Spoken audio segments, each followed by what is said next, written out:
right, what's up, my people? Hey, I want to go ahead and jump into something real quick here. I want to share with you something that I think is going to kind of bring some clarity to what we're seeing happen in our nation. Every time you see a transition of power or a change of power in the Word of God, as a matter of fact, and especially in the book of Ezekiel, and I'm going to go there real quick, you must understand that for the rulers and for the kings and for the powers that exist and have longevity and stuff like that, there's typically also a spiritual presence behind that person, ruler, king, or whatever. So let us look in the book of Ezekiel, and I want to show you all something. Pay close attention, okay? Because what I'm going to show you is going to be line for line, word for word, out of the Word of God. So here we go. So let's jump in there. Now look at, this is Ezekiel, and this is the 28th chapter. And it says, the word of the Lord came to me. It said, son of man, say to the ruler, I want you to take note, say to the ruler, say ruler of Tyre, this is what the sovereign Lord says. And he says, in the pride of your heart, you say, I am a God. I sit on the throne of a God in the heart of the sea. So this is a man. Well, we know that because jump down to verse 10, it says, you will die the death of the uncircumcised at the hands of foreigners. I have spoken, declares the sovereign Lord. So this is a actual man that is ruling. This is a man. And look at what he's saying. Look at what his heart is saying. And then look how God responds to him. So this is the man side of what's happening. Now, keep in mind, there's always a spiritual parallel to what you see in the physical realm. Now, let's get to the spiritual. Now, jump down to, and I want you to pay attention to the same words, jump down to 11 or 12. It says, son of man. Now, watch, take up a lament concerning the king of Tyre. But wait a minute. I thought he just did that. No, we just heard from the ruler, the physical man that was ruling Tyre. And now we're hearing from the demon or devil or the spirit that was behind that person. It says, son of man, take up a lament concerning the king of Tyre and say to him. Now, keep in mind that this is, now remember what the devil said. I am like the Most High God. I will be like that. The same stuff that you see coming out of this man is the same thing that came out of this devil. All right. Because typically the person that is ruling is going to echo the same sentiment of the actual spiritual power that is behind him that makes him say and do certain things. Now, verse 12, you were the seal of perfection.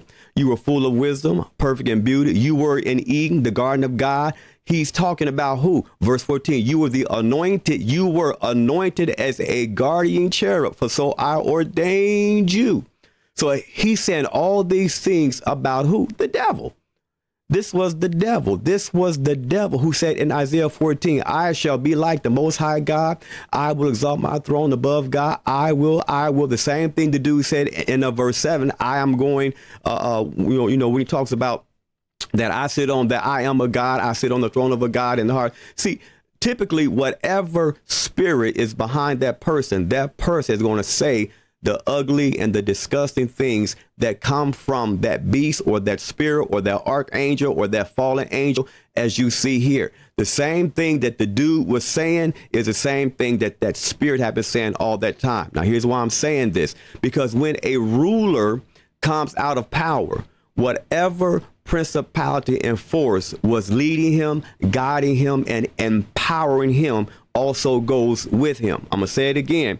When a ruler, when there is a dramatic change of power, whatever was with that nation, that person or that ruler also goes with them. In our nation, if you want to know why racism has lasted this long, it has not just been a human concept.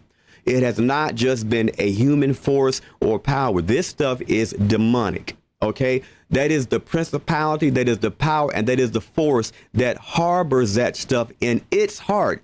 And it has to have people to stand up there and mouth what it once said. The reason why it has lasted that many years in America is because it had a contract to be here. It had a contract to be here and do what it did and to use the people that agreed to it. That's why it is so deeply rooted even in the church, because it is a spiritual presence. That is a principality. That is a force.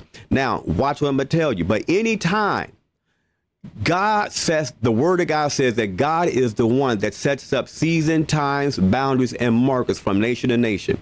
Anytime a nation is being changed out, the power or the ruling spirit, that principality, that power, and that force that was with that people has to also go. The reason why racism is now ramped up as strong and as powerful and as vocal as it is now is because it is the season of that devil's departure. The people that are going to be the dominant rulers in America are not the ones that are, which means that whatever spirit was behind the ones that were must also go out of power with them. And that's what's happening. That demon of racism, that principality, that power, and that force that had been given access to do what it did for the last 400, 500, 600 years, it is now coming to an end. That's already been determined. But that means that we know who the growing population is in America. Whoever is working with them is going to replace whatever and whoever is working with them. That's the way it happens. You see that in the Word of God.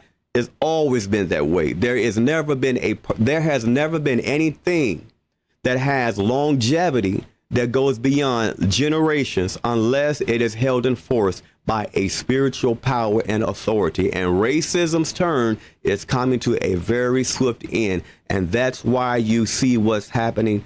I've given you scriptural reference, historical context, and there it is right there. God bless you, and I'm out.